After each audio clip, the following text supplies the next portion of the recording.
You know, this is something that has been worrying me for quite some time now. And as just a normal citizen of India, I think there are a few questions that come to mind. One is that Anna Hazare ji and Kiran Bedi, etc., for that matter, even Aruna Roy, were a part of this movement and were a reason for Arvind Kejriwal to be what he is today. To kind of forget that, or to suggest that they are busy and not to impress upon them to be there on this special day, I think is a huge message for a lot of people watching this oath swearing ceremony today. And I wouldn't want to have any kind of comment on it, but I think that public does realize that Anna Hazare ji, Aruna Roy, Kiran Bedi, etc. have all been an integral part of this movement, and for them not being there is a message which is quite loud and clear.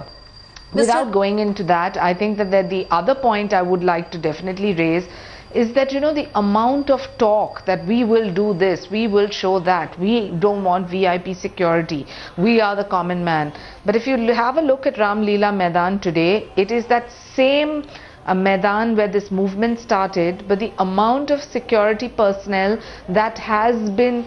present there since morning, only ensuring that there is absolute security. Isn't that also something which is a bit of a paradox, where on the one hand you're saying you don't want any kind of security, and on the other, because you choose to have it at a public space, there is bound to be a certain kind of security. So I think rather than getting into these trivial debates about what you're proposing to do, I think time for action has pretty much come, and the clock starts ticking now. Because we've wasted close to a month, you have only 2 months to deliver, and I really hope that the citizens of Delhi eventually get what they've voted for, because all of them have voted for a manifesto which had 70 points,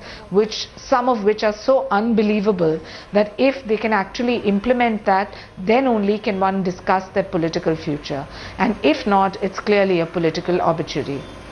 All right, and yes, we can confirm what Shaina was saying there, that there are 1,600 security personnel who have been placed in and around Ram Leela Maidan. The grounds have been sanitized twice last evening and this morning today. So yes, there is heavy security presence, and with these 6 cabinet members of Arvind Kejriwal and he himself saying that they'll shun security, this really does come as a bit of paradox, but that's of course a separate issue.